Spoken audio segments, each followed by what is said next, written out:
नमस्कार, मैं हूं मीनाक्षी नागर और आप देख रहे हैं डीएनजी न्यूज। चलिए देखते हैं आज की बड़ी खबरें। बढ़ती सर्दी और बदलते मौसम में बीमारियां जल्दी ही बड़ों या बच्चों को अपनी चपेट में ले लेती है।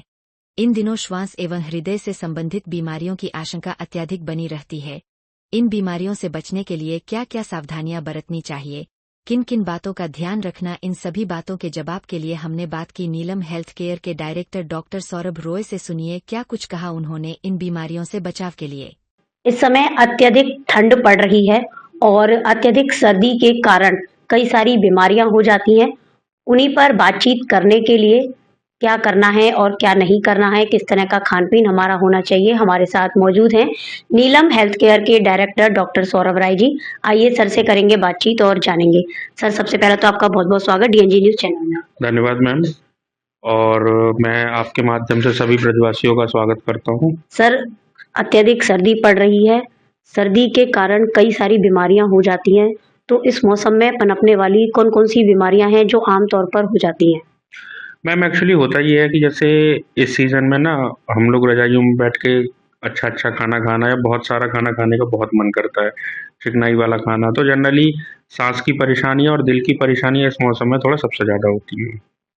जी सर, जैसे कि अभी आपने बताया सांस की परेशानी और दिल की परेशानी ज़्यादातर बनी रहती है।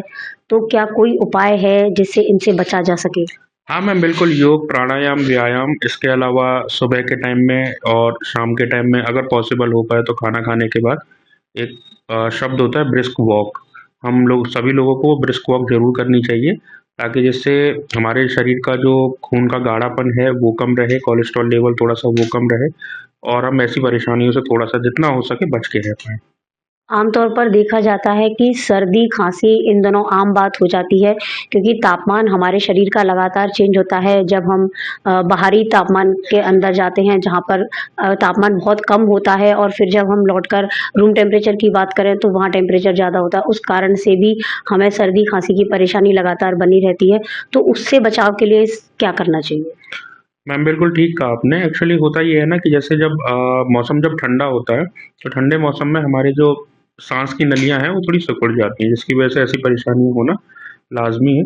तो हमें जो कोशिश करनी है एकदम से बाहर से आकर के कुछ भी ना खाना या जनरली थोड़ा-सा रेस्ट करके नॉर्मल ट अपने आप को नॉर्मल करके हाथ-मुँह धो कर के तब चीज़ों को खाना। खाने से पहले हमेशा हाथों की साफ-सफाई रखना, हैंड वॉश वो आज बस साफ-सफाई रखने की सबसे ज़्यादा ज़रूरत है इस वक़्त। अच्छा, जब अगर जैसे अभी आपने बता दिया सावधानियाँ हमें क्या-क्या रखनी है। थोड़ी बहुत सर्दी-खाँसी है तो कोई बात नहीं। कई बार ऐसा होता है कि खाँसी लंबे समय तक के लिए कंटिन्यू हो जाती है। 10 से 15 दिन हो जाते हैं, फिर भी लोग ध्यान नहीं देते हैं। तो उस समय क्या करना चाहिए? मैम ये बिल्कुल सही आपने एक सवाल किया। इसके माध्यम से मैं इसमें सरकार द्वारा चलाई जा रही एक योजना के बारे में भी थोड़ा-सा बताऊँगा। बहुत कॉमन है, हम सभी लोगों ने देखा होगा। पहले टीवी पे अमिताभ बच्चन जी आते थे और वो एक ऐड करते थे कि 14 दिन की खाँसी, बलगम के साथ तो हमें डॉक्टर से संपर्क करने की ज़रूरत है। ये बिल्कुल एक बहुत नॉर्मल सी चीज़ है। मैं वैसे भी इस बारे में कहना चाहूँगा कि अगर कोई खाँसी ठीक है, आपने आस-पास से दवाई ले ली, 2-3 दिन में नहीं ठीक हो रही है, देन उसके बाद अगर वो लंबे टाइम तक आ रही है या बार-बार हो रही है, तो उसको हमें अवॉइड नहीं करना चाहिए। हमें जो भी हमारे पास में हमारे फिजिशियंस हैं, हमें उनके पास में उनको दिखाना चाहिए। और सर कोई भी आपातकालीन अगर स्थिति आपको लगती है, जैसे कि अभी आपने बताया दिल के हृदय रोग इस समय ज़्यादातर हो जाते हैं सर्दी के मौसम में, तो किसी भी आपातकालीन स्थिति होने पर क्या करना चाहिए?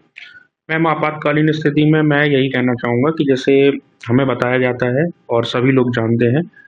मैं 2-3 ड्रगों के नाम बताऊँगा, लोग अपने पास में रख सकते हैं जैसे सॉर्बिट्रेट अगर छाती में थोड़ा-सा दर्द हो रहा है, तो जनरली सभी लोगों को ये पता भी है, फिर भी मैं आपके दर्शकों को बताना चाहता हूँ। Sorbitrate 5 MG, Ecosprin, aspirin, aspirin की टैबलेट 300 हो, इसके अलावा क्लोपिडोग्रिल और एक आपकी होती है अटोर्वास्टेटिन। ये टैबलेट्स हमें घर पे रखना चाहिए और अगर क्या नाम है ये चेस्ट पेन लग रहा है हमें कि बहुत ज़्यादा बेचैनी हो रही है, घबराहट हो रही है, पसीना आ रहा है, बदन की तरफ रेडिएट कर रहा है या हाथ की तरफ, फिर भी मैं फिर कहूँगा इसके और भी कारण हो सकते हैं। लेकिन भविष्य में अगर किसी को ऐसी दिक्कत रही है और दोबारा से वैसे ही सिम्पटम होने लग रहे हैं, तो हाँ, वो इन दवाइयों को अपने पास में इमरजेंसी में लेकर के डॉक्टर से सलाह कर सकते हैं और जितनी जल्दी हो सके अपने निकटतम अस्पताल में उनको दिखाना चाहिए। जी बिल्कुल सर, एक क्वेश्चन और है कि छोटे बच्चे जो होते हैं अक्सर हम देखते हैं ना वो जुराबें पहनते हैं, ना वो कैप लगाते हैं और वो यूँ ही सर्दी में बाहर घूमते हैं। यहाँ तक कि वो कपड़े भी अमूमन कम ही पहनना पसंद करते हैं। तो क्या ऐसा भी कुछ हो सकता है कि मतलब ना पहनने की वजह से उन्हें सर्दी या कोई और प्रॉब्लम हो सकती है? हाँ मैम, देखिए एक्चुअली इसमें दोनों चीज़ें मैं थोड़ा-सा बताना चाहूँगा।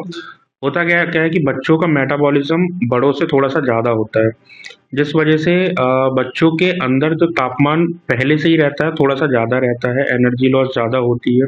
तो इस वजह से वो खुद भी चाहते हैं कि अपने बॉडी टेम्परेचर को नॉर्मल करने के लिए कि सिर से टोपी उठा दें या पैरों में से जुराब हटा दें।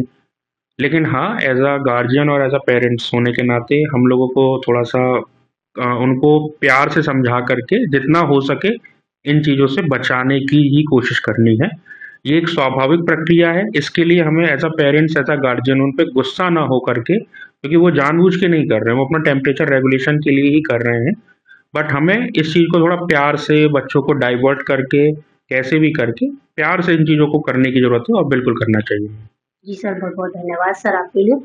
तो अभी तक हमारे साथ बने रहे नीलम हेल्थ केयर के डायरेक्टर डॉक्टर सौरभ राय जी, जिन्होंने अपनी बातचीत के दौरान हमें बताया कि सर्दियों का जो मौसम है उस समय ज़्यादा खाने का और ढेर सारा खाने खाने का, चिकना खाना खाने का बहुत मन करता है। लेकिन अपने स्वास्थ्य को ध्यान में रखते हुए, अपनी सेहत का ध्यान रखते हुए, अपने खान-पीन की आदतों में नियंत्रण करना बहुत ज़रूरी है। और इस समय सांस रोग और हृदय रोग, ये 2 तरह के रोग ज़्यादातर कॉमन हो जाते हैं सर्दी के मौसम में। और उसके लिए उन्होंने आपातकालीन जब स्थिति कोई होती है, अगर छाती में दर्द होता है तो उसके लिए उन्होंने 2-3 ड्रग भी अपनी तरफ से बताए हैं, आप वो लेकर के रख सकते हैं। अगर ज़्यादा ही कोई इमरजेंसी है तो आप अपने निकटतम अस्पताल में संपर्क कर सीधे चिकित्सक से परामर्श और सलाह ले सकते हैं। छोटे बच्चों को प्यार से समझाने की ज़रूरत है, उनके ऊपर बिल्कुल भी गुस्सा ना करें और बड़े ही प्यार से उन्हें ट्रीट करें, क्योंकि सर ने बताया उनका बॉडी का जो मेटाबॉलिज्म होता है वो अलग होता है। तो अपने टेम्परेचर को कंट्रोल करने के लिए अपनी आदत नहीं है उनकी, उन्हें जब तापमान उनका शरीर का बढ़ जाता है खेलते समय तो वो अपनी कैप और जुराबें वगैरह निकाल देते हैं। तो उन्हें प्यार से समझाएं, एज ए गार्जियंस उन पर गुस्सा बिल्कुल भी ना करें और किसी भी आपातकालीन स्थिति होने पर निकटतम अस्पताल में संपर्क अवश्य करें और किसी सर्टिफाइड चिकित्सक से ही उचित परामर्श और दवाई लें। इसी के साथ और खबरों को देखने के लिए आप लोग देखते रहिए डीएनजी न्यूज़ अपने साथी तरुण नागर के साथ। मैं मीनाक्षी नागर, डीएनजी न्यूज़ के लिए।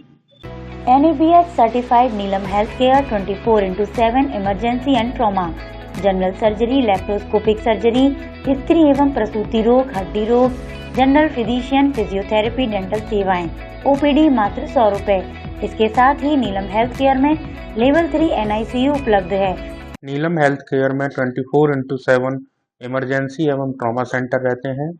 इसके अलावा आपका general physician, general surgeon with laparoscopic surgery, इसके अलावा गायनी एंड ऑब्स्टेट्रिक केयर्स, इसके अलावा पीडियाट्रिशियन, इसके अलावा आपके डेंटल और physiotherapy, ICU, OT, private room, सारी फैसिलिटीज़ अवेलेबल हैं। इसके साथ में नीलम हेल्थ केयर ने एक नई सुविधा शुरू करी है लेवल 3 NICU की। संपर्क करें Rani garden opposite Shri square, Govardhan चौराहा, मथुरा। Mobile number 9259363963, 9084850492।